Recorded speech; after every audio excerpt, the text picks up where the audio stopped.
Acorda, sucupira!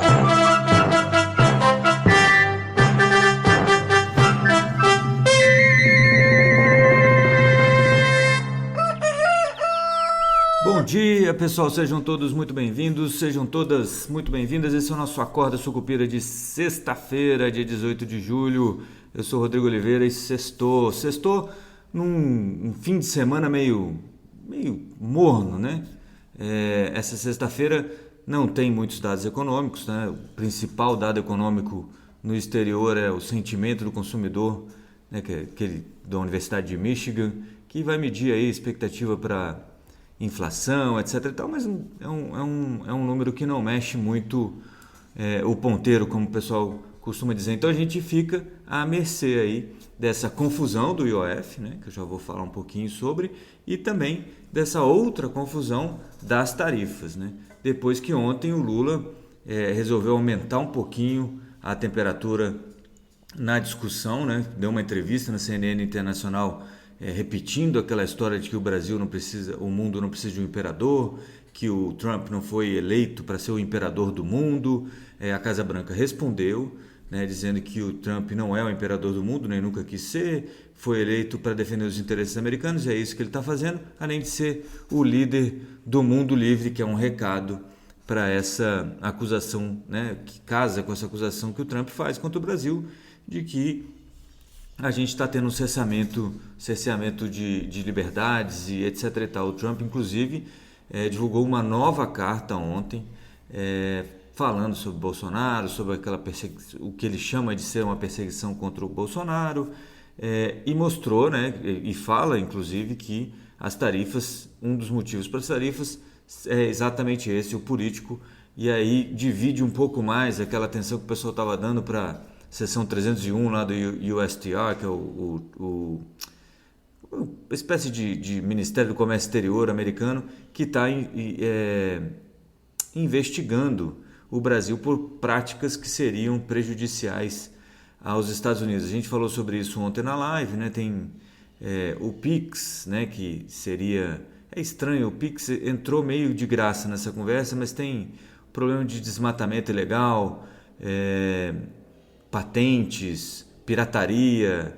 Então, obviamente, tem coisa para a gente, né, se preocupar, e também tem outras coisas sobrando na mesa, como é normal de todas as negociações. Mesmo assim, ainda está uma espécie de, o pessoal chama de taco trade, né, que é porque esse taco é Trump always chickens out, né, ou Trump sempre se acovarda, sempre volta atrás. Então tem isso, o pessoal está apostando que a gente não vai ter não vai ter essas tarifas em efetivo lá no dia 1º de agosto, como prometido, né? Que isso vai cair antes, né? O Lula foi à televisão ontem para um pronunciamento à nação, né? Ao Brasil, aos brasileiros, e voltou a falar sobre defender a soberania nacional, vestiu essa capa, né, do patriotismo que foi entregue para ele com essa história das tarifas do Trump, e ainda deixou um recado para aqueles políticos que estão defendendo as tarifas, colocando o Brasil sob essa penalidade em função de interesses próprios, que seriam traidores da pátria, né? Um recado claro para o clã Bolsonaro, que inclusive o Washington Post tem aí uma matéria dizendo que o Eduardo Bolsonaro tem trabalhado bem de perto com o pessoal da Casa Branca para conseguir penalização aí para o Alexandre de Moraes, né? A ver. Bom, com tudo isso, né, o Lula obviamente nadando de braçada, né? A gente já viu isso nas pesquisas. Ontem mostrei para vocês a pesquisa da Quest. O Lula vence todo mundo, melhorou a desaprovação e a aprovação dele, né? A desaprovação despiorou e a aprovação melhorou. Então isso tudo retorna para o mercado como algo que deixa um pouco menos, como é que a gente vai falar? Um pouco menos provável, mas não é improvável, tá? É menos provável uma mudança de rumo no ano que vem. Inclusive, a nossa newsletter desta sexta-feira, que deve sair até meio-dia, porque já está praticamente pronta, fala justamente sobre isso, sobre essas chances de alta da Bolsa de Valores brasileira e como isso está calcado em alguns elementos, entre esses elementos, essa virada fiscal, né? Ou até política, né? Se não política, no fiscal, né? Vale lembrar que o Lula, como ele mesmo gostava de dizer no começo do mandato, foi responsável por vários superávites primários no primeiro mandato. É claro que agora a gente tem essa coisa de não, tira isso aqui da conta, isso aqui não conta, e aí o superávit não conta, não, o superávit não faz muito sentido, né? Ontem tinha uma manchete da ministra Simone Tebet, eu até cheguei a falar isso, coloquei lá no meu Twitter, ou no X, né? O antigo Twitter, que é o princípio da matemática, né? Do governo lulista, né? Do governo Lula, você pega aquilo que impede a conta de fechar e tira da conta, né? Tira do cálculo. Então, não é exatamente o que o pessoal esperava quando falava em superávit ou zerar o déficit, etc. E tal. Então, está todo mundo olhando para o crescimento da dívida bruta brasileira, que continua em alta. Inclusive, o Tesouro Nacional já espera aí 88% do PIB, a relação dívida-PIB em 88% lá em 2030, né? O FMI espera 100% dessa relação, né? A dívida equivalendo a 100% do produto interno bruto lá em 2030, então tem muita água para rolar. O problema é que a gente ficou num momento em que as coisas estão meio paradas, né? Estão todas esperando um desfecho sobre essa história das tarifas. Quem não é bobo nem nada, né? O investidor estrangeiro continua tirando dinheiro da Bolsa Brasileira. Tem tirado aí desde o anúncio das tarifas do Trump mais ou menos 1 bilhão líquido, né? Entre compras e vendas na Bolsa Brasileira de dinheiro estrangeiro. Tem 1 bilhão de reais líquido tem saído nos últimos dias, diariamente, né? Então, a cada dia você tem 900 milhões, 1 bilhão em mixaria, 900 milhões. Então, aí, na média, mais ou menos 1 bilhão diário de fuga, né, desse capital, porque não vai pagar para ver o que vai acontecer. Vocês têm que lembrar que o book Brasil, no investimento global, ele é pequeno, então a saída é rápida, né? E é muito um importante drive da Bolsa Brasileira é o investimento estrangeiro. Não por acaso você saiu aí dos 141 mil pontos, o recorde mais recente, para 135.564 pontos, que foi o fechamento de ontem, né?